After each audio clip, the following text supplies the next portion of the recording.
صلي وسلم على سيدنا محمد صاحب البشرى صلاة تبشرنا فيها وأهلنا وأولادنا وجميع مشايخنا ومعلمينا وطلبتنا وطالبتنا من يومنا هذا إلى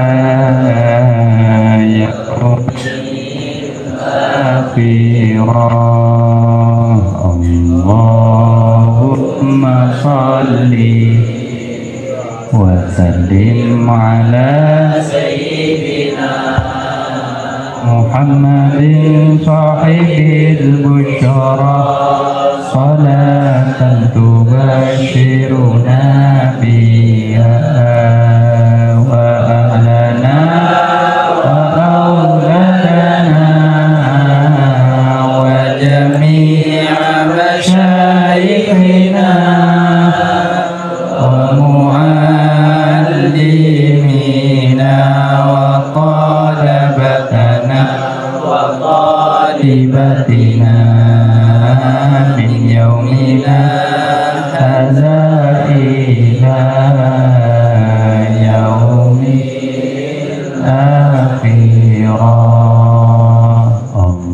اللهم صل وسلم على سيدنا محمد صاحب البشرى صلاة تبشرنا بها وأهلنا وأولادنا وجميع مشايخنا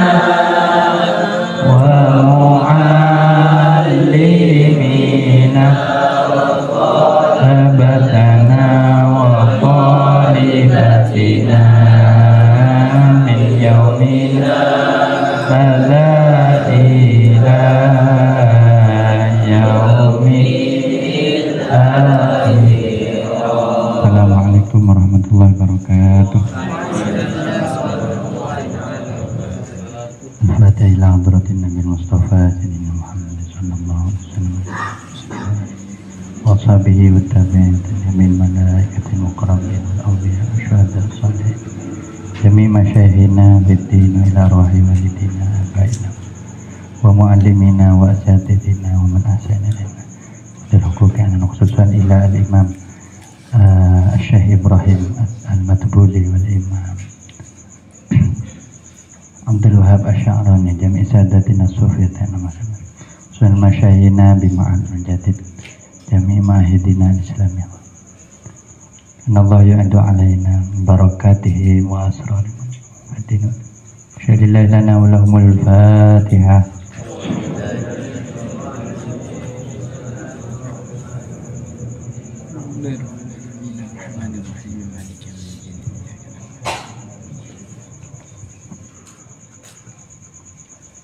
Bismillahirrahmanirrahim. Alhamdulillahirabbil alamin. Wa bihi nasta'inu ala umuri dunya waddin. Wassalatu wassalamu ala sayyidina Muhammadin wa ala alihi wa sahbihi ajma'in. Amma ba'd.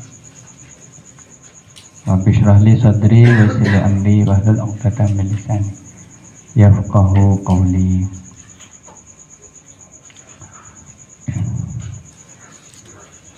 Bismillahirrahmanirrahim. Silakan dibuka halaman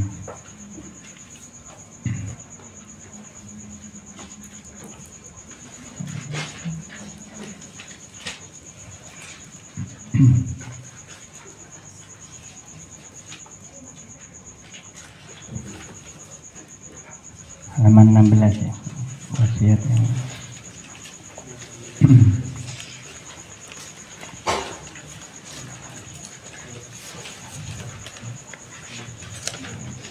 mungkin ada satu bisa membantu untuk baca atau mau sukarelawan Nanti tidak usah diartikan, cukup dibaca. Dari teman-teman mahasiswa mungkin ada satu yang mau berminat untuk mencoba membaca, silahkan ya.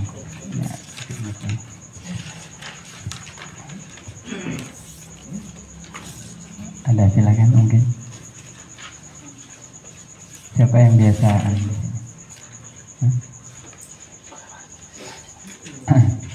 sampai mau coba dibaca.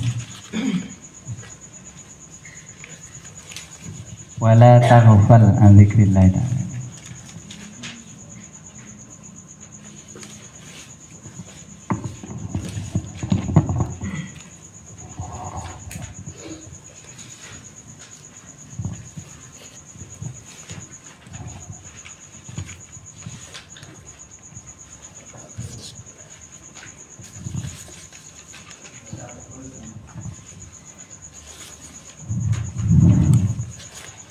Bismillahirrahmanirrahim. Wala taqul an dzikrillahi ta'ala faqad qalu man nasiyallaha ta'ala faqad kafaru bihi. Man nasiyallaha ta'ala faqad kafaru bihi. Wa qalu kullu man tasahala bil ghaflati wa lam takun alaihi asyadda min darbi suyufi fa huwa kadhibun la yaji'u minhu syai'un fit tariqi.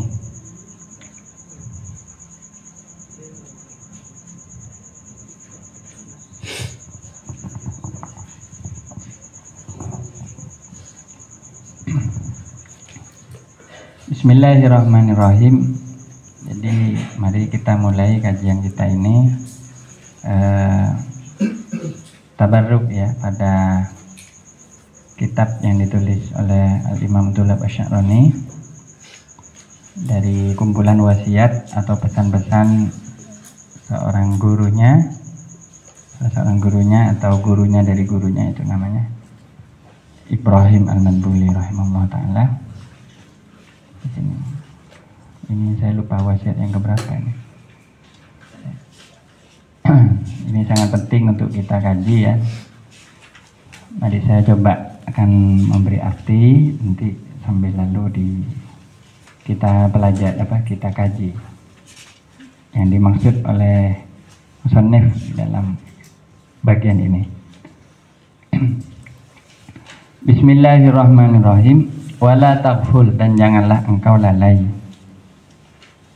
Wala taghful, dan janganlah engkau lalai. Ini fi'il nahi ya, artinya bentuk fi'il di dalam ilmu nahwu yang melarang ya, atau mencegah. Janganlah engkau lalai dari apa? An dzikrillah ta'ala, dari berzikir kepada Allah Ta'ala.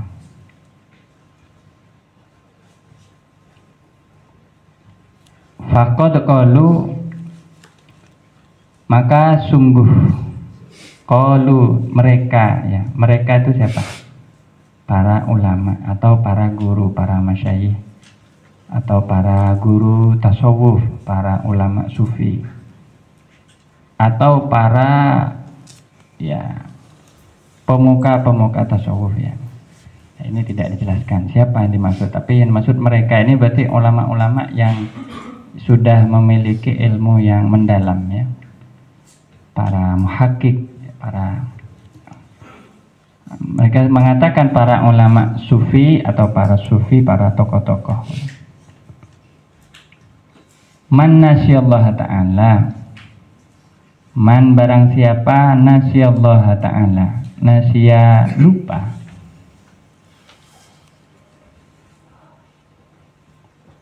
Allah Ta'ala, artinya lupa di sini melupakan ya. Bisa diartikan lupa atau melupakan. Barang siapa melupakan ya, Allah Ta'ala, kepada Allah Ta'ala, Jadi nasiya itu bisa berarti lupa atau melupakan. Nah, ini yang faqad kafara, maka sungguh kafara telah kafir. Alhamdulillah. Siapa yang kafir? Man itu orang yang melupakan Allah, telah kafir bihi kepada Allah. Nah, apa yang dimaksud dan kapan ini? Nah, ini kita perlu mengkaji ya, supaya tidak sampai salah paham. Wa qalu, dan mereka berkata, siapa tadi itu ya? Para ulama sufi atau tokoh-tokoh sufi, para ulama tasawuf. Kulluman, setiap orang tasahalah yang menganggap enteng, bil ghaflati, kepada kelalaian, bil ghaflati, kepada kelalaian, walam takun, dan tidak ada apa ghaflah, ini kembali, walam takun, dan tidak ada apa ghaflah, alaihi, atas man tadi itu ya, alaihi, atas kuluman itu atau man itu, alaihi kepada masing-masing, atau man itu ya, tidak ada alaihi atas man itu apa ghaflah itu, asyadda, adalah lebih keras, mintor bisuyufi, dari pukulan asuyufi, pedang-pedang. Fahuwa, maka adapun eman itu, orang yang seperti itu, kadzibun, adalah orang yang berdusta atau pembohong. Orang yang berbohong atau berdusta, la yaji'u, tidak datang, minhu, dari orang itu, syai'un, apa sesuatu, fitoriki, di dalam jalan. Artinya jalan untuk mengenal Allah Subhanahu wa ta'ala.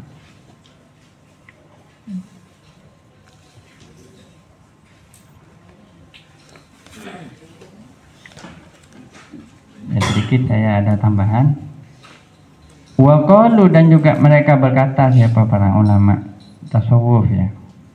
Karena yang dimaksud di sini adalah perkataan para ulama ahli hikmah atau para ulama.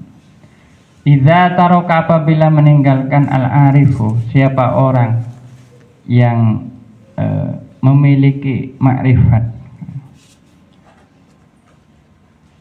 kepada Allah, ay ma'rifatu billah, al-ma'rifatu billah, meninggalkan kepada apa? Az-zikra, kepada zikir, nafasan, satu kali nafas, au nafasaini, atau dua kali nafas, qayyadallahu, qayyadha, maka akan menjadikan siapa Allah Ta'ala, lahu, bagi al-arif, syaitanan, kepada satu syaitan. Fahuwa, maka adapun syaitan, lahu, bagi al-arif, qarinun, adalah teman. Wa amma ghairul arif, dan adapun selain orang yang memiliki makrifat atau orang yang tidak makrifat, fayusamahu, maka ya diberi keringanan, bimithli dzalika, dengan seumpama tersebut,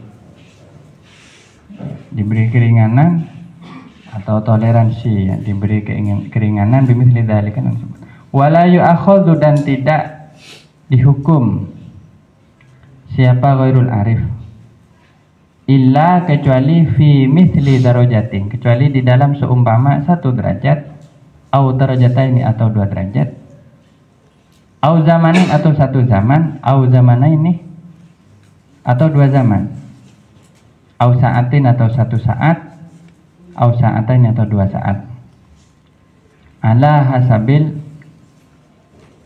maratibi, menurut tingkatan-tingkatannya.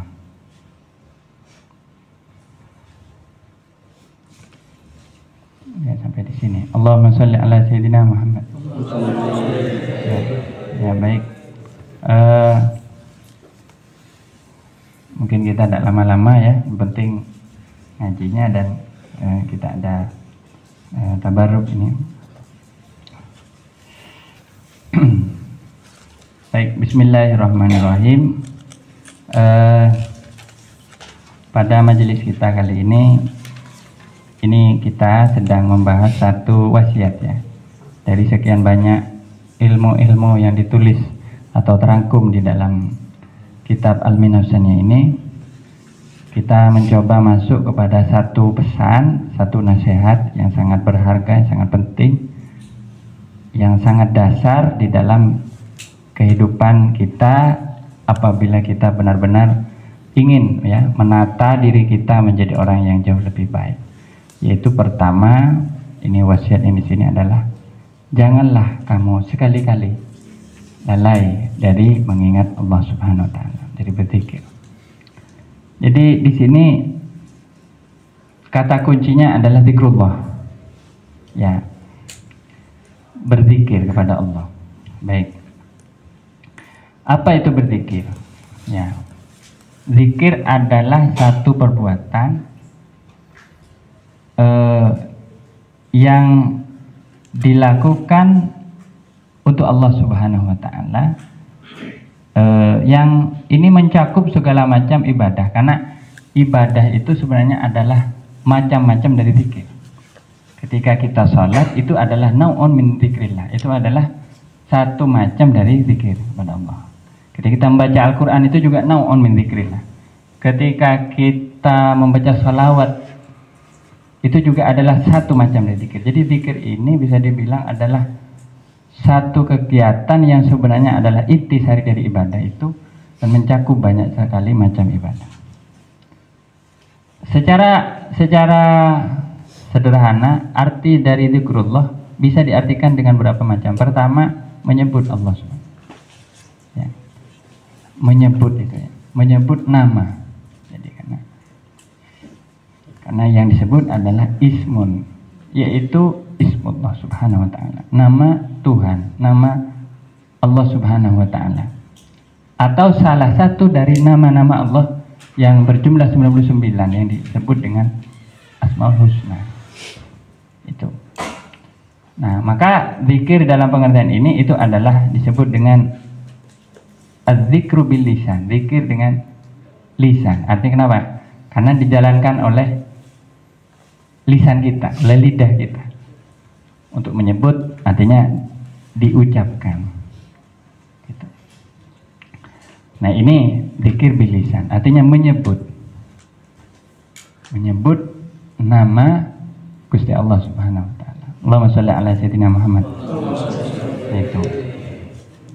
Yang kedua, ada arti juga dari zikir itu bukan menyebut tapi mengingat.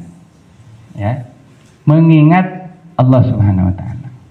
Nah, kalau yang diingat ini banyak dimensinya. Pertama, nama. Yang diingat nama. Kita ingat Allah punya nama. Ya. Itu. Terus sifat. Yang diingat sifat Allah Maha Agung, Allah Maha Penyayang, Allah Maha Pengasih. Itu. Mengingat itu sudah dikategorikan di zikir. Atau perbuatan, artinya apa yang Allah lakukan kepada kita. Aduh, saya dikasih nikmat sama Allah. Mengingat itu sudah zikir. Kenapa? Itu karena mengingat. Jadi kalau diingat itu lebih banyak. Ada nama, sifat, dan perbuatan atau apa yang Allah lakukan kepada hambanya. Nah, yang ketiga adalah, ini namanya zikir yang kedua, ini namanya az-zikru bil qalbi atau bil janan. Az-zikru bil janan, zikir dengan hati. Yang dimaksud hati itu sebenarnya juga pikiran, mencakup pikiran. Termasuk berpikir dalam kerangka berzikir. Ya, berpikir itu merenungkan apa yang telah Allah lakukan kepada kita. Saya kenapa ya dikasih musibah seperti ini? Nah, itu. Ini Allah pasti punya pesan untuk saya. Dan kita punya pikiran seperti itu berzikir. Tapi dikemas atau terjadi di dalam proses berpikir. Tapi berpikirnya kepada tentang nikmat Allah, tentang apa yang Allah lakukan kepada kita. Yang tidak boleh adalah berpikir tentang zat Allah, itu tidak boleh. Kenapa? Karena akal kita tidak akan menjangkau. Misalnya kita berpikir Tuhan tuh kayak siapa ya, ini tidak boleh. Atau Tuhan itu bentuknya seperti apa, ini tidak boleh. Karena berpikir seperti itu nanti akan membawa konsekuensi kepada akidah kita. Akibatnya akidah kita bisa goyah, bahkan bisa alhamdulillah ya, pada akhirnya bisa berganti dengan akidah yang lain yang sesat dan alhamdulillah. Ya, tapi kalau berpikir tentang keagungan sifat Allah, tentang perbuatan Allah kepada hambanya, tentang macam-macam yang berhubungan dengan sifat dan perbuatan Allah, itu justru yang didorong oleh agama, supaya kita ingat kepada sifat-sifat Allah yang mulia, yang agung. Semua nanti ini perlu penjabaran lagi ya. Yang ketiga adalah zikir, az-zikru bil arkan, zikir dengan anggota badan itu. Seperti apa? Itu sholat. Kita sujud, ruku, sujud, tasyahud, menggerakkan anggota badan, itu juga bagian dari zikir. Nah, jadi termasuk misalnya datang ke majelis ilmu, teman-teman misalnya ngaji, pergi ke masjid, iktikaf, semua gerak-gerik itu zikir. Tapi zikir dengan anggota badan. Makanya katanya disunahkan ketika kita zikir ya, kita juga menggerakkan badan kita. Seperti ketika kita membaca kalimat tauhid atau tahlil, yang disebut dengan kalimat tauhid atau tahlil, la ilaha illallah, itu disunahkan menggerak-gerakkan badan. Kalau la ilaha di arah kanan, illallah lah kiri. La ilaha illallah, la ilaha illallah, begitu. Kenapa? Karena selain itu badan kita bisa menikmati zikir itu, setiap gerakan itu ada pahalanya. Kenapa? Karena badan kita ikut berzikir. Apakah tidak boleh berzikir diam saja? Ya, itu juga bisa dilakukan.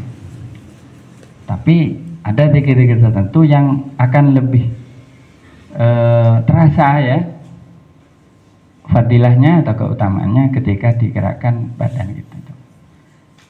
Nah, demikian ya. Allahumma sholli ala sayyidina Muhammad. Jadi itu. Nah, kalau orang mampu melakukan ketiga-tiganya, menyebut, mengingat, dan menggerakkan badannya, itu yang sempurna. Dan zikir yang paling sempurna adalah dalam sholat. Karena sholat itu menggabungkan ketiganya. Dalam sholat kita mengangkat tangan, menggerakkan, sujud, ruku, semuanya itu kena gerak ya. Badan kita gerak, hati kita juga gerak, ingat kepada Allah, lisan kita juga menyebut. Makanya zikir yang paling sempurna adalah di dalam sholat. Nah, zikir yang kedua yang sempurna itu adalah zikir dengan hati. Jadi ini tingkatannya zikir itu yang paling utama. Kenapa? Karena hati manusia adalah bagian yang paling penting dari manusia. Kalau hati itu sampai benar-benar berzikir kepada Allah, meski dia dalam keadaan diam, itu pahalanya lebih utama daripada sekadar kita menyebut juga dengan lisan gitu. Nah, kemudian yang terakhir, zikir yang paling rendah itu adalah zikir dengan lisan, hatinya tapi tidak berzikir. Seperti orang yang ikut majelis zikir, ikut zikiran juga, tapi hatinya atau pikirannya kemana-mana. Misalnya sambil buka HP, sambil lihat gambar, sambil apa, tapi mulutnya bilang Allahumma sholli ala sayyidina Muhammad atau baca subhanallah, subhanallah, tapi dia tidak fokus kepada Allah subhanahu wa ta'ala, artinya tidak mengingat Allah subhanahu wa ta'ala. Gitu. Nah, pesan dari musannif, jangan sekali-kali kita lepas dari zikir. Kenapa? Karena ketika kita lepas dari zikir, bahayanya lebih banyak mengintai. Nah, intinya lakukanlah setidaknya salah satu dari 3 macam zikir itu. Meski kita tidak mampu sempurna. Karena untuk bisa sampai level khusyuk, menikmati zikir itu sampai kita hanya ingat hanya kepada Allah, ini mungkin tidak bisa kita melakukannya secara terus-menerus. Karena kita selalu banyak kesibukan yang lain. Kita makan, minum, keluar, ngobrol, diskusi, kuliah, macam-macam. Zikir kita tidak bisa 100% benar-benar sampai khusyuk. Tapi dalam keadaan apapun, ini ya poinnya adalah jangan pernah tidak mau berzikir atau kemudian mengatakan saya nggak mau zikir.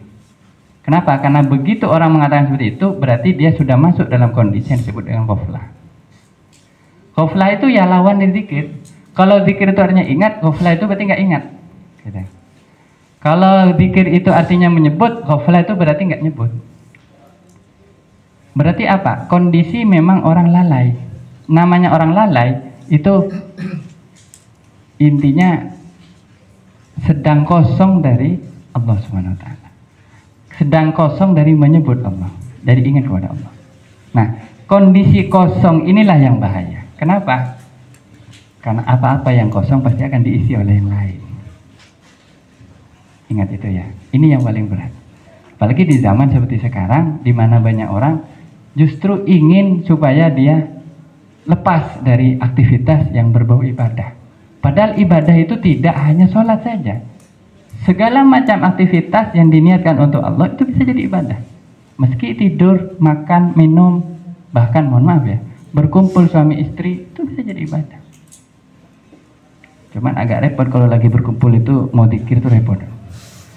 Karena biasanya pikiran sudah kemana-mana ya. Ya.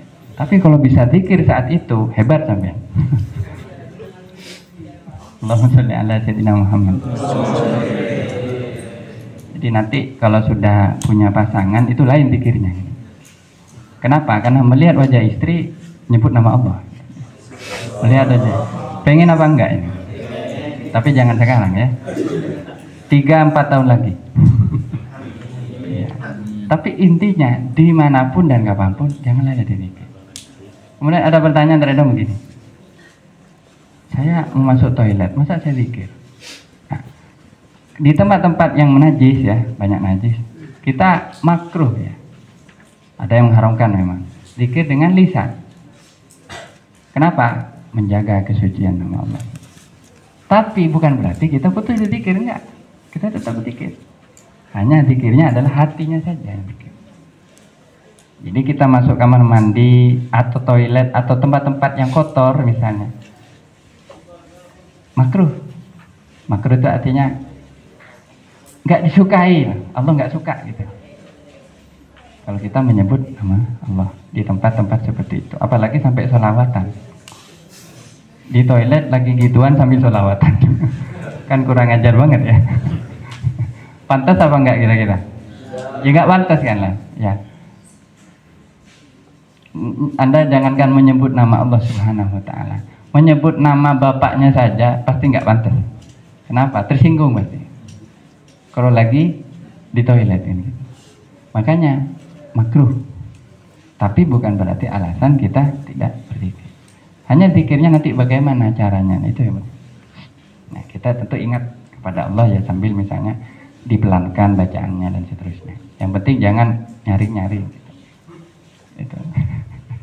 Ya itu. Tapi ini wala taful an dzikri. Jangan kamu lalai dari zikir kepada Allah. Baik itu. Bisa sedikit mengulas, ini ada perkataan yang sangat muskil kelihatannya. Barang siapa lupa kepada Allah atau melupakan kepada Allah, maka dia sungguh kafir. Aduh, gimana ini? Jangan kita kafir semua nanti ini. Na'udzubillah. Maksudnya bagaimana? Pertama gini, orang yang sengaja memang melupakan Allah, itu kan berarti di dalam hatinya ada rasa ingkar kepada Allah. Misalnya bilang, enggak, saya enggak butuh ingat kepada Allah. Nah ini otomatis kafir. Makanya orang kafir itu sebenarnya satu. Cirinya itu mereka di dalam Al-Quran disebutkan nasullaha fa'ansahum anfusahum. Mereka itu lupa kepada Allah, maka Allah bikin lupa kepada diri mereka. Mereka enggak sadar siapa diri mereka. Itu orang kafir. Na'udzubillah. Jadi kalau ada orang sengaja terus bilang, aku nggak butuh zikir, ngapain zikir-zikir? Otomatis dia kafir, murtad. Kenapa? Karena dia merasa nggak butuh kepada Tuhan. Dan kapan di dalam hidup manusia itu nggak butuh kepada Allah, yaitu kafir. Kenapa? Lawang yang ngasih kehidupan kepada dia ya Allah, yang ngasih rezeki Allah, yang ngasih nafas Allah, yang ngasih makanan itu Allah. Kok dia merasa nggak butuh kepada Allah? Kan berarti dia mengingkari keberadaan Allah. Berarti kafir. Ini kalau secara sengaja. Jadi mungkin dugaan saya demikian. Jadi man nasyallaha ay amdan, al-muta'ammidan, sengaja memang ingin melupakan Allah, ingin menghapus nama Allah dari ingatannya. Karena orang seperti itu di dalam dirinya berarti masih ada benih-benih kekufuran. Alhamdulillah, semoga kita jangan sampai seperti itu ya. Nah, pengertian yang kedua ini bisa jadi, ini karena tidak ada syarahnya, jadi saya memaknainya sesuai pemahaman saya yang mungkin sangat-sangat terbatas ya. Ya, saya mohon juga koreksinya kalau keliru kan gitu. Barang siapa lalai apa lupa kepada Allah, artinya lupa itu tidak ingat kepada Allah sebagai pemberi nikmat, itu maka dia kafir. Kafir apa? Kafir nikmat. Karena ada kufur itu ada dua, ada kufur yang hakiki, kafir beneran, dan ini yang diancam dengan neraka yang abadi di akhirat. Ada yang kafir dalam arti kufur nikmat, artinya dia lupa kepada siapa yang memberi nikmat kepada dia. Karena orang yang lupa kepada Allah itu tentu lupa kepada siapa yang memberi nikmat, dan itu artinya kafir nikmat. Tapi intinya orang lupa atau melupakan kepada Allah itu sangatlah berbahaya ya. Yang akan menjadi pertaruhan adalah keimanannya sendiri, bahkan akhlaknya dan semuanya akan ikut juga hancur ya. Alhamdulillah. Nah itu ya, jadi makanya dari saking pentingnya masalah zikir ini, para ulama sampai mengingatkan seperti ini. Dan kita jangan sampai masuk ke dalam golongan yang disebut dalam Al-Quran itu yang Allah murkai ya. Nasullaha fa'ansahum anfusahum itu. Mereka orang-orang itu lupa kepada Allah atau melupakan kepada Allah. Allah bikin lupa juga kepada diri mereka. Artinya apa? Orang kalau lupa kepada Allah akan lupa kepada dirinya.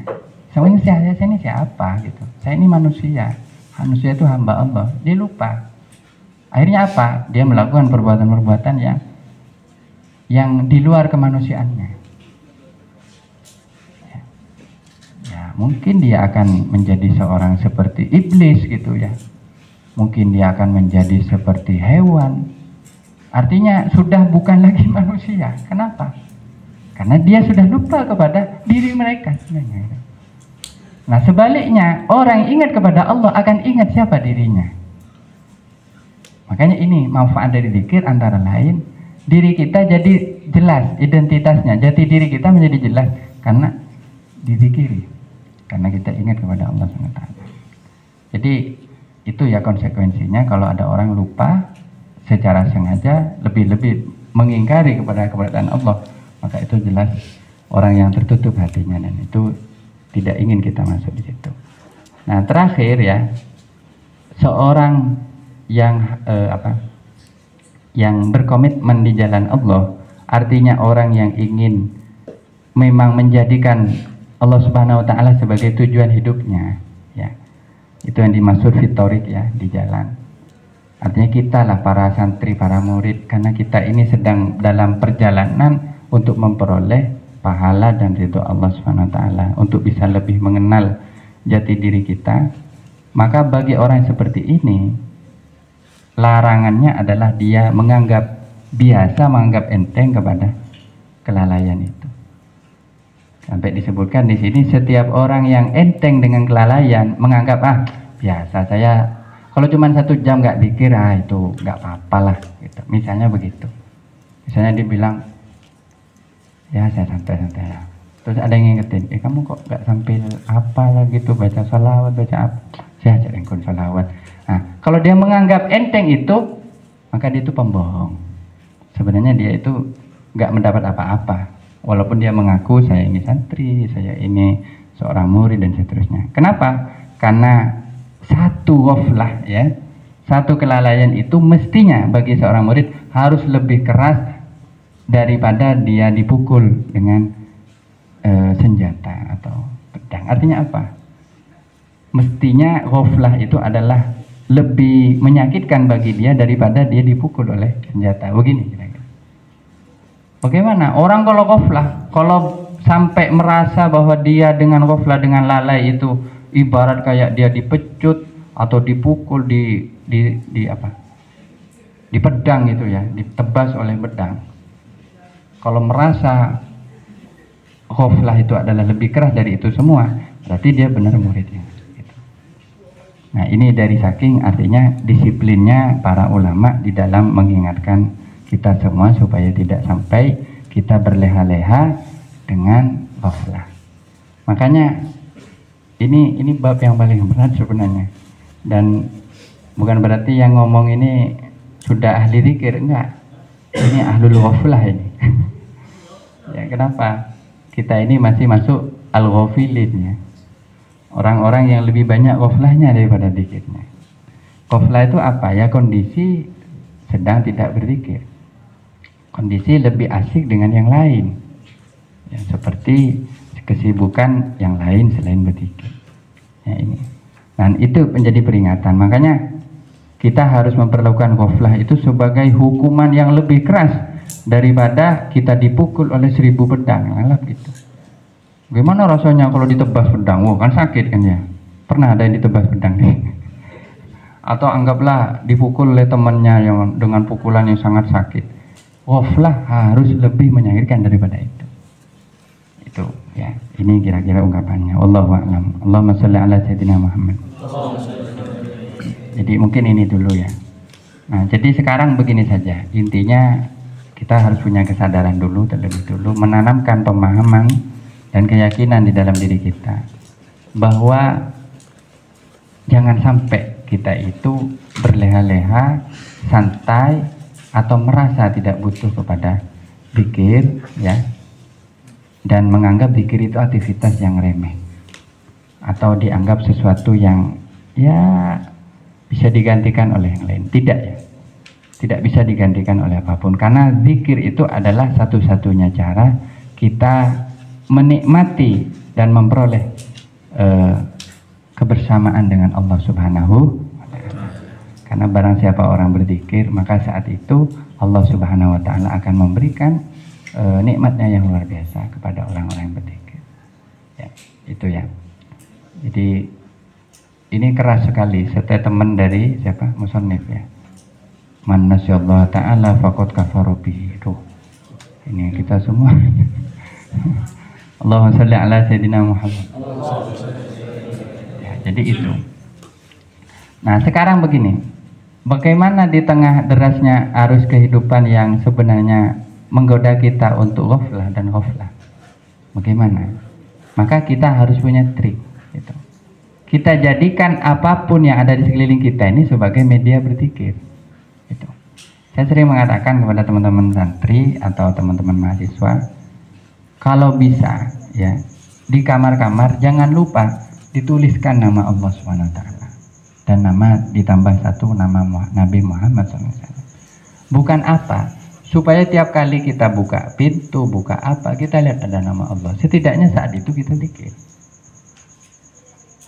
Tapi kalau yang ditulis itu fotonya Pak Maradona atau siapa David Beckham atau siapa atau fotonya siapa gitu lah ya, ini masih mending ada fotonya almarhum, fotonya Mas Syahyi dan seterusnya, masih mending.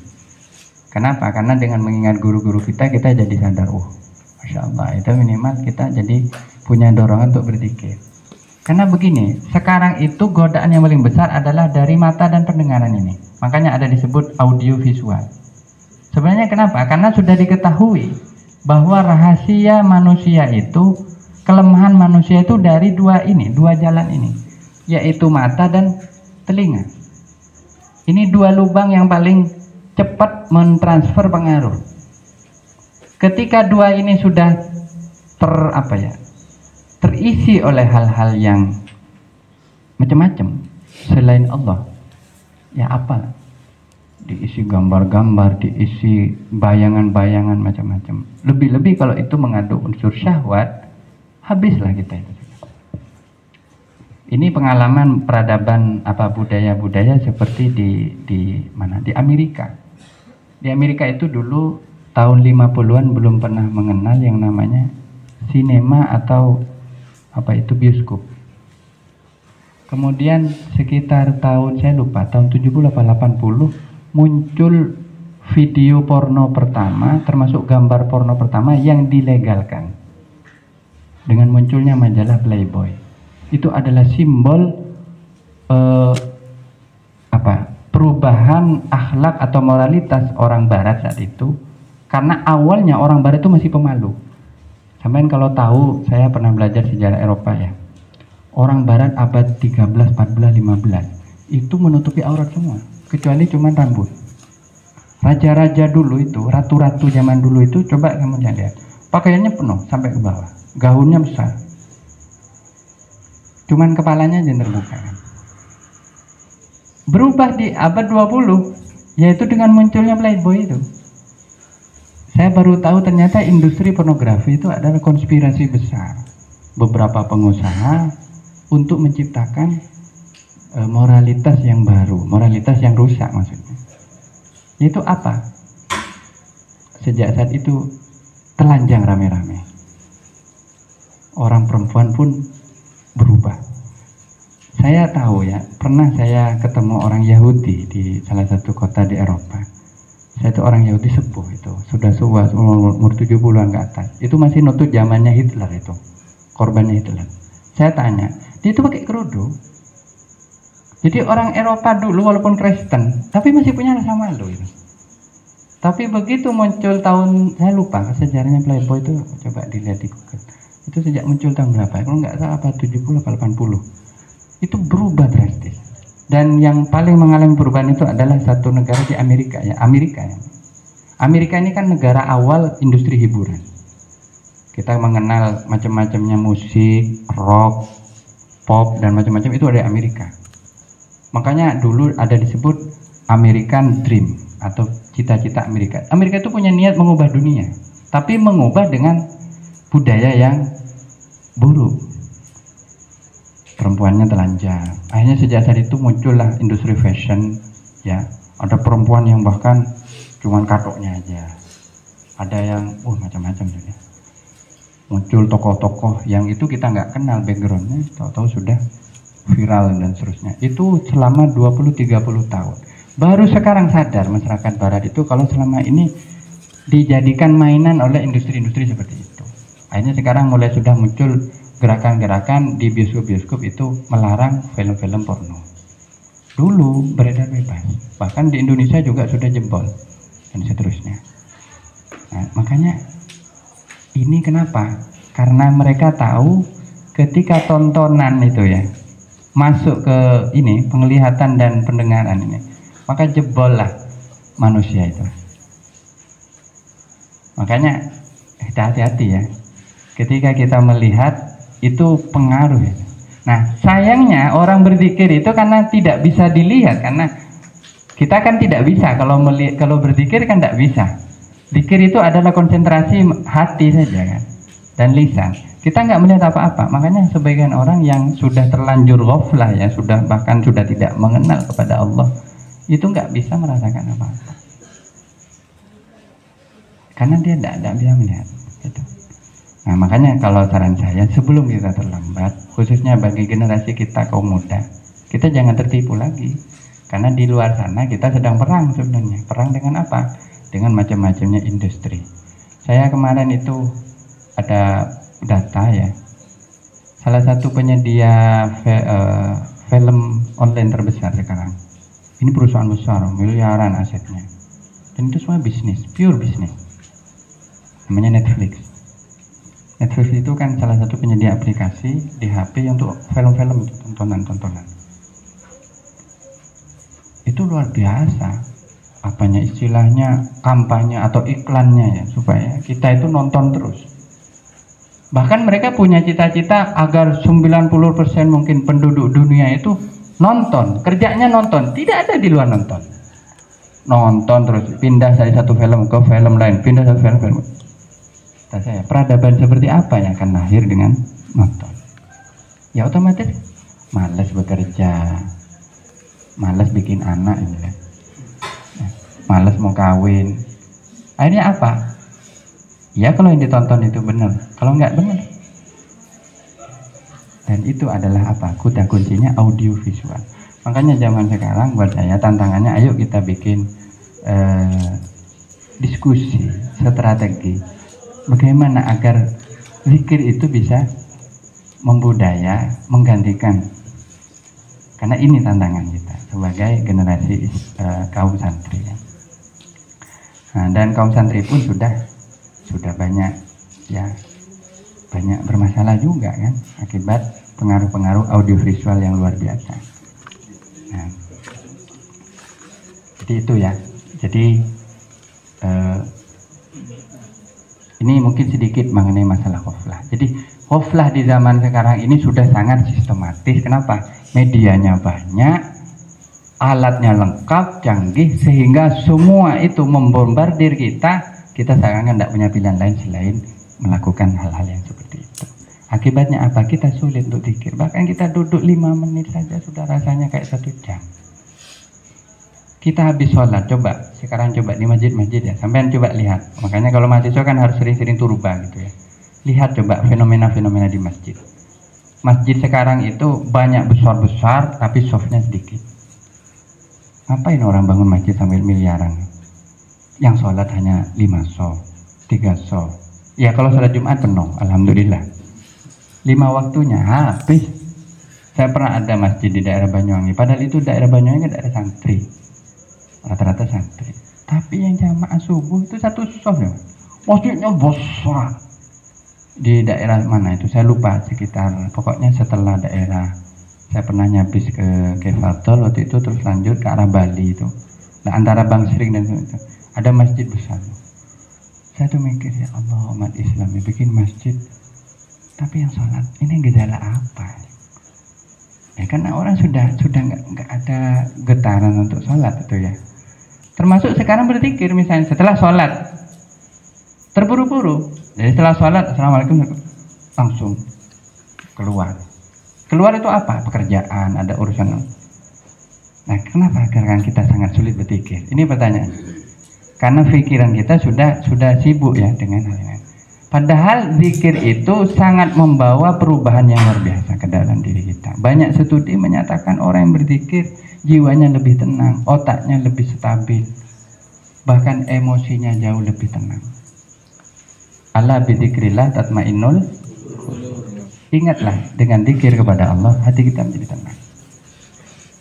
Lebih baik berzikir daripada Anda mengonsumsi obat pil tidur. Ya. Kenapa? Kalau pil tidur Anda efeknya bisa bahaya. Lama-kelamaan jantung Anda bisa rusak atau organ-organ yang lain. Kalau zikir tidak ada risikonya. Yang ada malah hidup kita tambah sehat. Ini. Makanya kita ini punya banyak PR ya. Tapi kita mulai dari diri kita ya. Kita mulai dari kita. Di sini ada satu pesan ya. Ayo kita maknai setiap kegiatan kita sebagai zikrullah subhanahu wa ta'ala. Jadi ngaji pun seperti ini zikir, ngajar zikir, belajar zikir dan semuanya itu, supaya kita tidak lepas dari zikir kepada Allah. Mungkin ini dulu. Wa qalu idza tarakal arif, ini pelan-pelan saja supaya ada manfaatnya, amin ya. Mungkin saya persilahkan dulu kepada teman-teman mungkin peserta kajian ini, kalau ada yang ingin bertanya atau memberikan tanggapan dulu. Setelah itu mungkin nanti kita lanjutkan dengan, kalau memang ada waktu atau masih ada tenaga. Saya sudah agak, listriknya sudah mau mati. Jadi tidak ya, untuk idza tarakal arif insyaallah mungkin. Ya silakan. Siapa namanya biasa kenalnya? Panggilannya? Majid. Majid ya. Ini bertanya perihal ahli. Banyak ulama yang mengatakan kalau orang yang sudah ahli zikir, tidurnya saja itu berzikir. Terus ada sebuah cerita, seorang murid yang mau atau ingin tahu bahwasanya gurunya itu benar-benar ahli zikir atau tidak, sehingga di waktu gurunya itu uzlah, si murid itu kayak ini atau menyelidiki gurunya itu, apakah benar-benar guru saya ini ahli zikir, sampai si gurunya itu ketiduran. Ketika itu setelah gurunya itu bangun dari tidurnya, ternyata di waktu tidurnya itu tasbihnya jatuh. Nah, dideketin sama muridnya itu memang sudah tidak nyambung. Ketika bangunnya itu si guru itu mulai berpikir lagi. Kemudian si murid itu berpikir, apakah guru saya ini memang ahli zikir atau tidak? Soalnya ketika tidurnya itu sudah memang tidak nyambung, tidak berzikir, tidak ada suaranya.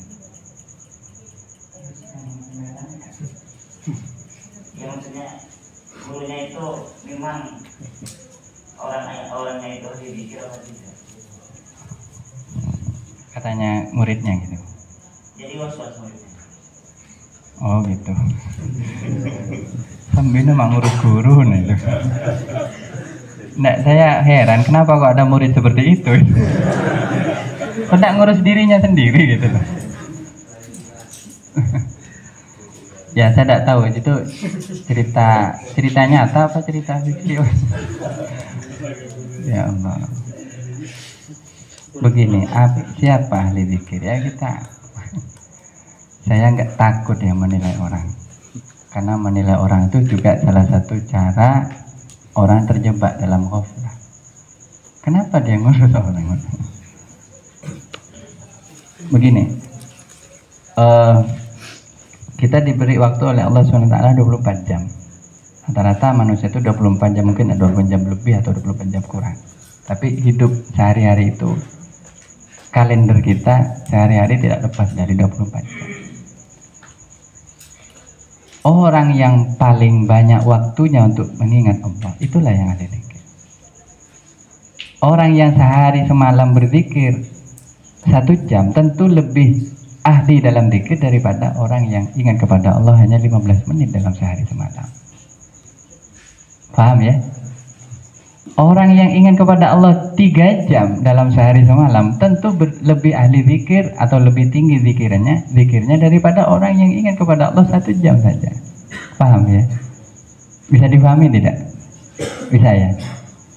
Jadi tingkatan-tingkatan orang ahli zikir itu bermacam-macam. Sehingga siapa yang paling banyak waktunya untuk berzikir, itulah orang yang paling tinggi di dalam tingkatan ahli zikir. Kalau dia mampu melakukannya secara istiqomah sampai berhari-hari, sampai 1 bulan, 2 bulan, 3 bulan tidak putus-putus zikirnya, maka itulah yang disebut ahli zikir. Sekarang kita hitung berapa persentase waktu kita untuk berzikir dalam sehari semalam. Untung kita kalau masih sholat 5 waktu, karena 5 per setiap kali satu sholat anggaplah 10 menit. Atau paling lamanya 15 menit. Berarti 10 kali 5. Berarti kita berzikir sekurangnya 50 menit dalam sehari semalam. Tapi kalau ada tambahan-tambahan, setelah sholat kita masih ngaji Al-Quran, tambah lagi. Nah, kalau sampai zikir kita itu hampir menguasai seluruh waktu kita, kecuali tidur mungkin, kecuali makan atau mungkin masuk toilet tadi itu terputus di situ, itu masih golongan ahli zikir. Kecuali tidurnya 8 jam sehari. Kalau tidurnya cuma 1 jam, ya terputusnya 1 jam.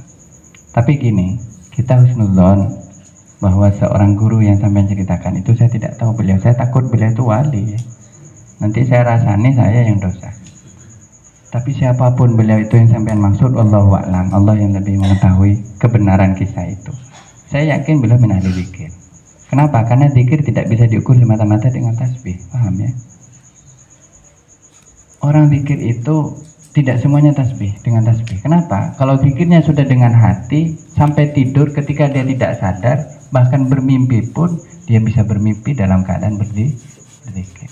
Ada beberapa masyayikh, beberapa ulama, bahkan beberapa ya teman-teman kita sendiri terkadang yang mungkin ketika tidur itu ya yang diangankan dalam pikirannya semata-mata Allah.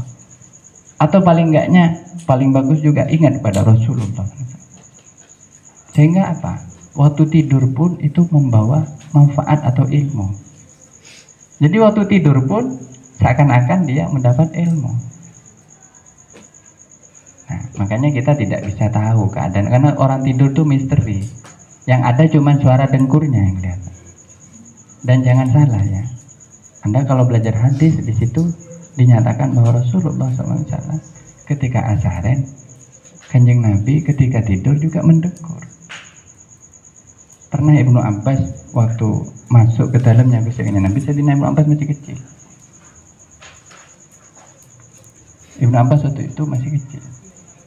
Di situ ada Kanjeng Nabi, yaitu saudara sepupunya. Ibnu Abbas dengan Rasulullah itu sepupu. Karena ayahnya Ibnu Abbas, sahabat Abbas bin Abdul Muttalib, adalah paman Nabi yang paling bungsu. Apa katanya Ibnu Abbas? Ini saya pernah baca di kitab Sahih Bukhari ya. Ibnu Abbas mengatakan, saya mendengar dengkur Rasulullah SAW. Jadi Kanjeng Nabi kalau azharen, kalau tidur juga mendengkur. Cuman kita tidak tahu dengkurnya seperti apa. Apakah Nabi tidak berzikir? Wah, jangan dikira. Ketika tidurnya Rasulullah SAW disebutkan, kedua mataku tidur, tapi hatiku bangun. Ketika Nabi itu tidur, hatinya itu, artinya rohaninya itu menyaksikan keagungan Allah Subhanahu wa Ta'ala. Allahumma sholli ala Sayyidina Muhammad. Apakah kita bisa seperti itu? Ya, kita jauh masih dari tingkatan seperti itu. Makanya ya, kita husnudzon saja ya. Pokoknya kita jangan suudzon. Wah, ini zikir, apalagi ngiler ini. Tidak mungkin ini zikir kan gitu. Ini lagi tidur, tidak mungkin. Kita tidak tahu, sudah tidak usah dihukumi orang tidur itu. Karena orang tidur itu sudah diangkat Rufi al-Qalam, diangkat catatannya. Orang tidur itu tidak berdosa, tidak dapat pahala. Tapi kalau sudah ahli zikir, saya yakin walaupun tidur dia juga ingat kepada Allah. Ya, walaupun tingkat ingatnya bermacam-macam ya. Tapi intinya kita jangan mudah suudzon ya. Sekarang yang paling penting adalah kita sekarang bagaimana diri kita itu. Apakah kita sedang ingat pada Allah atau sedang lalai gitu. Mungkin ya, makasih. Ada lagi? Terakhir ya. Agak maju agak maju. Ya, mungkin nama panggilannya saja. Alvin, ya monggo Mas Alvin. Jadi di dalam Al-Quran juga alladzina yadhkurunallaha qiyaman wa qu'udan wa 'ala junubihim wa yatafakkaruna fi khalqis samawati rabbana ma khalaqta hadza batilan. Jadi Tuhan itu menciptakan tidak ada yang sia-sia. Kemudian dalam hadis Ibnu Husni Islamil Masih satu mana yang ini. Kemudian salah satu bukti bagus Islamnya seseorang yaitu kan meninggalkan sesuatu yang sia-sia atau yang tidak bermanfaat. Sedangkan tadi kan Rabbana ma khalaqta hadza batilan. Ya, hubungan rada. Pertanyaannya gimana? Pertanyaannya yang dimaksud tarbu malayani di dalam minggu Islamil Masih dan Rabbana ma khalaqta hadza batilan. Ya, makasih Mas Alvin ya. Ya. Itu tafsir ya. Ini masalah tafsir ya. Ya saya perlu lihat tafsirnya sebenarnya ya. Takut salah ya, menafsirkan Al-Quran. Tapi begini, orang alladzina yadhkurunallaha qiyaman wa qu'udan wa 'ala junubihim wa yatafakkaruna fi khalqis samawati wal ardi rabbana ma khalaqta hadza batila. Itu mencirikan orang yang ahli zikir. Orang yang mengingat Allah, menyebut Allah, qiyaman dalam keadaan berdiri, artinya salat. Wa qu'udan dalam keadaan duduk juga salat. Atau duduk yang lain, bisa juga duduk di dalam salat. Wa 'ala junubihim, dan sedang dalam keadaan tertidur, berbaring. Nah, ini menjadi dalil bahwa sebelum kita tidur hendaknya kita berzikir. Ya, barang siapa katanya dalam hadis di Riyadhus Shalihin disebutkan, barang siapa berbaring dan dalam keadaan tidak berzikir, maka Allah akan beri dia kekurangan atau dia akan tidur dalam keadaan menyesal. Makanya banyak orang tidur itu kan bangun-bangunnya kayak nyesel. kayak kosong begini. Itu pasti awalnya tidak berzikir. Makanya sebelum tidur sekurang-kurangnya baca surat Al-Ikhlas, Al-Falaq, An-Nas, baca ayat kursi, sekurangnya gitu. Kemudian wa ala junubim wa yatafakkaruna. Nah, ini lebih sempurna lagi. Mereka berpikir tentang yang ada di langit dan di bumi ini. Artinya berpikir tentang kehidupan, bahkan berpikir tentang dirinya. Berpikir saya ini. Jadi mikir. Nah, orang yang seperti itu akan tiba pada satu kesadaran atau kesimpulan bahwa ya Allah, Engkau tidak menciptakan semua ini sia-sia. Batil itu dalam artian apa? Batil itu bukan hak, bukan sesuatu yang hak kan ya. Artinya batil itu sesuatu yang tidak ada tujuannya, tidak ada artinya. Nah, semua yang diciptakan Allah di alam ini semuanya ada pesan-pesan tanda kekuasaan Allah. Makanya nggak ada sia-sia. Sampean lihat hal yang paling remeh di dunia ini apa? Semut misalnya. Itu Rabbana ma khalaqta hadza apa? Ini ada fungsinya, ada tujuannya. Allah menciptakan semut ada tujuannya. Makanya disebutkan dalam ayat yang lain, innallaha la yastahi ayyadriba masalam ma ba'udatan. Allah tidak enggan, lasa itu bukan tidak malu, tapi tidak enggan untuk memberi perumpamaan walaupun seekor lalat. Kita kan kadang meremehkan, cuman lalat. Tapi kalau kita pikir, kenapa ada lalat ya? Jangan salah, lalat dulu pernah membunuh siapa itu? Namrud. Namrud cuma dibunuh dengan lalat oleh Allah, hancur dia kekuasaan. Bahkan ada yang menyebut semut itu juga pernah membunuh raja-raja yang zalim dan seterusnya. Ya. Jadi semua itu akhirnya sadar bahwa semuanya itu ada tujuannya Allah menciptakan, kan gitu. Nah itu ya baik. Itu dalam aspek makhluk itu sendiri sebenarnya tidak ada yang sia-sia. Nah kemudian kok ada hadis sebaik-baiknya termasuk dari kebaikannya orang Islam dan kesempurnaan orang Islam adalah dia meninggalkan hal yang layak nihi. Layak itu apa? Artinya yang tidak membawa pahala, keuntungan. Artinya apa? Itu perbuatan manusia. Kalau perbuatan manusia itu ya banyak yang sia-sia.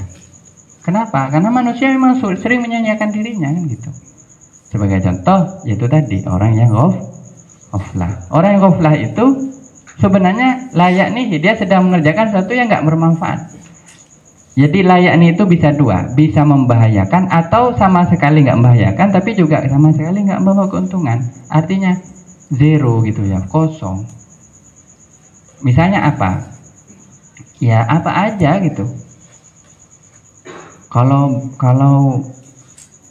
maksiat bukan layak nih saja, itu malah ya durruh, membahayakan. Ya apa yang nggak membawa pahala? Misalnya banyak tidur. Makanya kan para ulama melarang banyak tidur. Kita tidur itu secukupnya. Sudah cukup, kita sudah segar, bangun saja.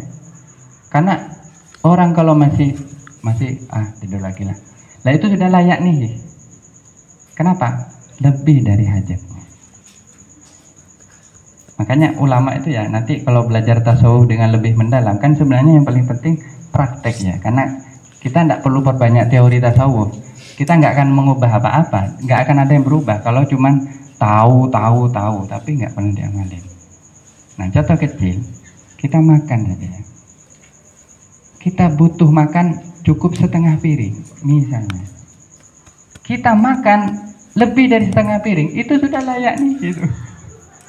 Kenapa? Karena berarti kita makan lebih. Karena lebih apa? Tidak dibutuhkan oleh tubuh kita. Pantas kalau tubuh kita akan menjerit sakit. Kenapa? Kolesterol, asam urat. Kenapa? Lebih dari kebutuhan. Makanya kata Nabi SAW, kalau makan maksimal 2/3. Artinya kalau bisa lebih, kurangi sedikit. Kenapa? Supaya badan kita enteng. Tapi kalau kita sudah makan lebih 2/3, masih nambah lagi. Saya rasakan sendiri, tubuhnya akan banyak masalah. Nah ini sudah masuk malayak nihi. Makanya malayak nihi itu disebutkan katanya laghwun walahwun. Ya hal-hal yang sia-sia. Yang sia-sia itu apa? Yang datang dari manusia. Kalau dari Allah tidak ada sia-sia. Allah ciptakan semua ini, bahkan hal yang kecil dari semut itu semua ada artinya, ya. Tapi yang sia-sia itu adalah, jadi layaknya itu sumbernya dari perbuatan manusia kita sendiri. Makanya ya itu introspeksi ya buat kita yang kadang sering melalaikan hal seperti itu. Padahal kita itu sebaiknya ya semua aktivitas kita, meski itu aktivitas yang mubah ya, seperti makan, minum, tidur, ngobrol, itu semua tetap ada pahalanya ya. Ya, jadi itu baru kita tidak akan rugi ya. Demikian ya, mungkin terakhir dari sini ini belum ada nih, dari sebelah kanan ada, monggo. Kalau tidak ada di sini terakhir, silahkan. Ada cukup malam kan? Monggo terakhir masalah zikrullah ya, bagaimana kita bisa memahami ini. Ada dari sini, ada dari sebelah kanan, ada ya. Terakhir namanya Mas, biar Haikal, Mas Haikal ya, monggo. Tanya terkait orang yang goflat dalam bekerja, dia memiliki kewajiban untuk menafkahi keluarganya, sehingga dia bekerja dan di dalam kerjanya itu dia tidak bisa mengingat Allah, fokuskan. Maksudnya orang yang bekerja seperti itu termasuk orang yang goflat? Ya tergantung ya. Jadi intinya begini, kerja itu kan termasuk perkara yang mubah, bisa juga yang wajib, bahkan sunnah, bisa juga sunnah. Makanya ya sebelum kita bekerja, niatnya kita bekerja apa? Kalau niatnya itu karena ingin menafkahi keluarga, dan menafkahi keluarga itu kita tahu adalah perintah Allah, karena Allah telah memerintahkan di dalam Al-Quran ya, wa anfiquhunna misalnya, berilah nafkah kepada para wanita, pada istri kita, keluarga, terusnya ya, banyak ayat-ayat di dalam Al-Quran, hadis tentang nafkah dan seterusnya. Maka itu dapat pahala.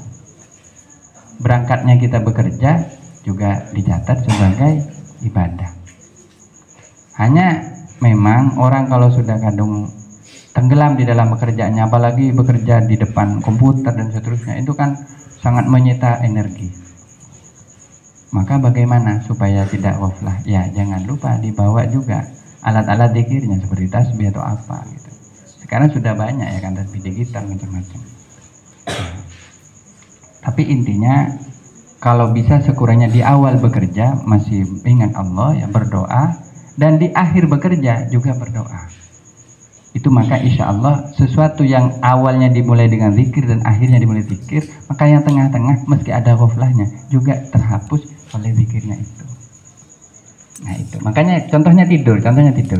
Orang yang sebelum tidur itu berdoa dan bangun tidur juga berdoa, itu kan ada hadisnya, dinyatakan tidurnya itu dicatat sebagai ibadah. Artinya nggak kosong, nggak masuk pada layak nih, tidak masuk kepada hal yang sia-sia itu. Sama kayak kita makan, makanya baca bismillah, selesai, alhamdulillah, sesimpel itu. Maka makan kita itu tidak akan dicatat sebagai sesuatu yang kosong, karena sesuatu yang diawali dan diakhiri dengan nama Allah itu pasti dicatat ibadah. Kalau saya begitu. Jadi sebelum kita kerja, keluar dari rumah, doa dulu. Nah sayangnya banyak orang lupa doa kan, langsung berangkat, tancap gas langsung. Pulang juga lupa zikir, masih nongkrong, masih apa, sehingga kacau balau hidupnya. Bahkan terkadang ketika jam-jam sholat, waktu kerja sudah tidak sholat, masih alasan kerja. Nah ini yang membuat kehidupan kita, lebih-lebih pekerjaan kita itu tidak barokah. Apa ciri pekerjaan tidak barokah? Energi yang dikeluarkan tidak seimbang dengan apa yang didapatkan. Itu tidak barokah. Gini lah, pekerjaan itu kalau barokah ya, energi yang dikeluarkan sedikit, tapi hasilnya banyak. Dia kerja cuma 1 jam, tapi dapatnya dari pekerjaan itu senilai dengan dia bekerja 5 jam. itu berarti barokah. Tapi kalau tidak barokah, kerjanya 5 jam, dapatnya cuma setengah jam, atau hasilnya hanya senilai dengan setengah. Makanya mohon pekerjaan barokah itu penting ya. Dan dulu banyak sahabat itu berdagang, bertani, ya meladang dan seterusnya. Itu sama Nabi disuruh doa. Ada doanya itu. Ya kalau setidaknya ya doa yang umum. Misalnya doa ya la haula wala quwata illa billah, atau berdoa Fatihah ya, sekurang-kurangnya. Ya jadi itu. Dan saya kira bukan cuma bekerja, belajar pun juga begitu. Kalau awalnya kita lupa dengan zikir, terus endingnya juga lupa dengan zikir, maka belajarnya itu akan lebih banyak diisi dengan ghaflah itu. Tapi saya kira kita mulai ditradisikan ya. Makanya di sini sebelum masuk kelas ya ada doa, itu sudah bagus ya. Nah, ya itu. Nah, alhamdulillah. Tapi sekarang itu saya melihat umat Islam di Indonesia itu satu. Kelebihannya, kebaikannya bagus itu. Kita patut syukuri ya. Bahwa di setiap tempat kerja itu ada mushola atau masjid itu.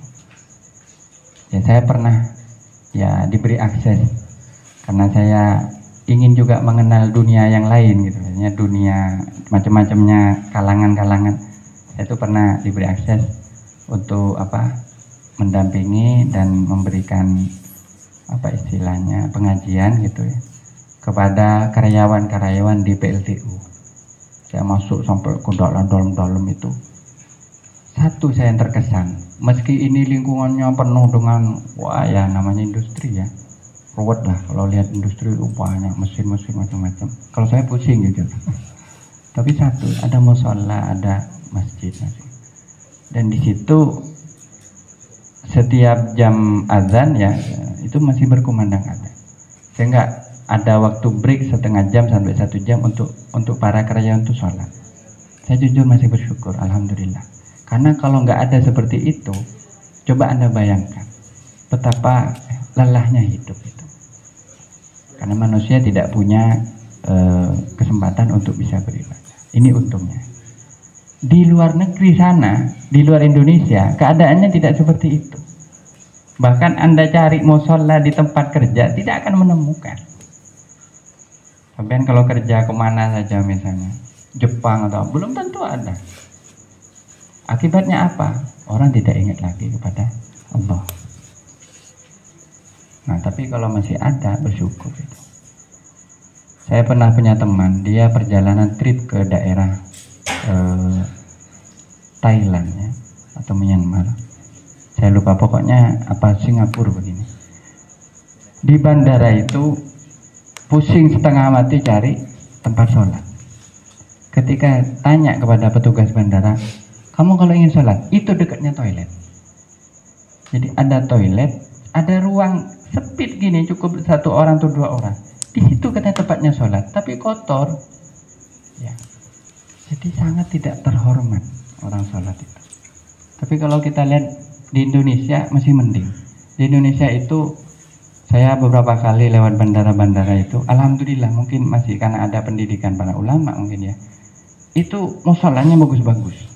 Ya walaupun sempit kecil gitu. Tidak sebanding dengan luasnya bandara itu. Nah, tapi sekarang masih lumayan lah. Setidaknya itu sebagai media orang itu bisa ingat kepada Allah. Nah, tapi kalau sudah terjun ke dunia kerja, biasanya orang benar-benar sudah lupa kepada Allah, dan akibatnya apa ya? Itulah kita merasakan kehidupan dampak dari dunia industri yang seperti itu. Ya, Allahumma sholli ala sayyidina Muhammad.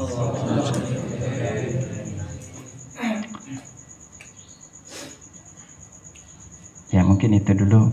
Kalau tidak ada mungkin kita bisa lanjutkan. Kalau masih ada hal-hal yang menjadi unek-unek atau bisa ditulis ya, nanti ditulis dan disampaikan di forum sesi kajian yang berikutnya ya. Semoga kita bisa mampu mengamalkannya ya.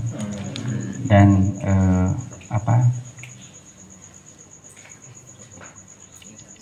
saya punya satu saran ya. Sebenarnya kita bisa mulai dari hal yang sederhana. Misalnya sebelum kita tidur, ada beberapa aktivitas yang sangat bermanfaat bagi kesehatan jiwa kita dan mental kita.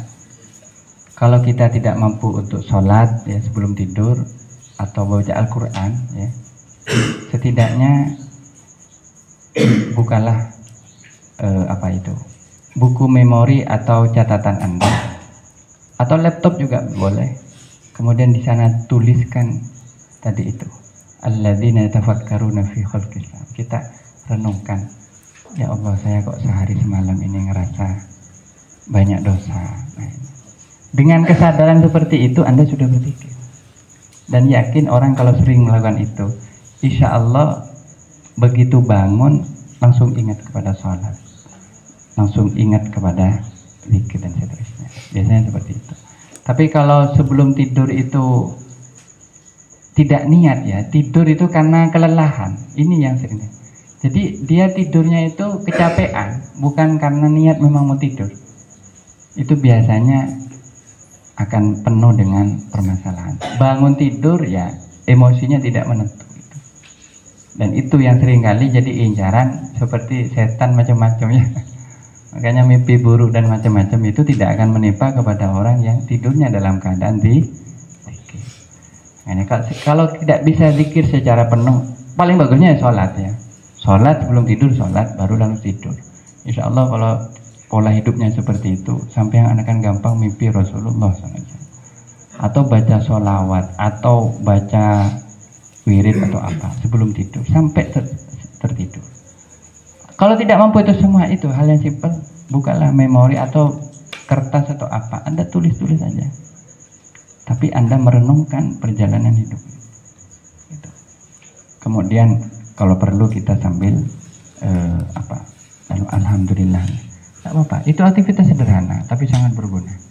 Ya, dan menulis seperti itu atau merenungkan hal yang seperti itu sejenak itu bisa menjadi kesegaran bagi hati kita dan rohani kita. Bahkan insya Allah bangun tidurnya kita akan lebih fresh untuk beraktivitas kembali ya. Allahumma sholli ala sayyidina Muhammad. Ya, mari kita tutup dengan sholawat bil qulub yang moga bermanfaat. Al-Fatihah.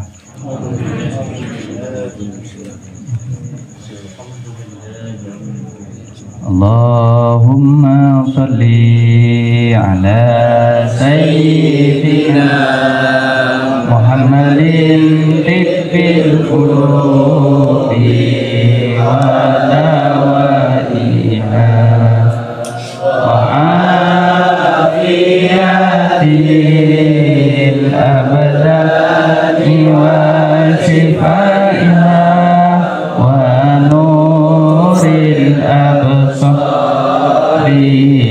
wa diyaiha wa ala alihi wa sahbihi wa sallim.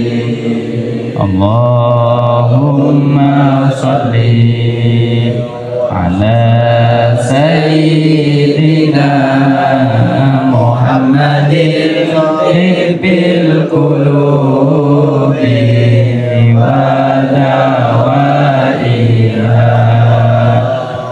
wa afiyatil abdani wa shifaiha wa nuril absari wa diyaiha wa ala alihi wa sahbihi wa sallim. Allahumma sholli ala sayyidina Muhammadin tibbil qulubi wa dawaiha wa afiyatil abdani wa shifaiha wa nuril absar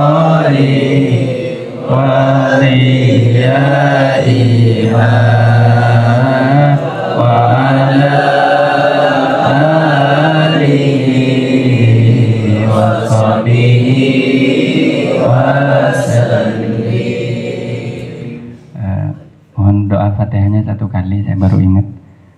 Saya mohon doa keselamatannya untuk sebagian alumni Nurul Jadid ya, alumni pondok kita ini. Kebetulan ada 2 santri yang juga kebetulan dulu itu santri kami di wilayah Rumi. Sekarang keduanya ini sedang menempuh pendidikan S1, sedang kuliah di Yordania.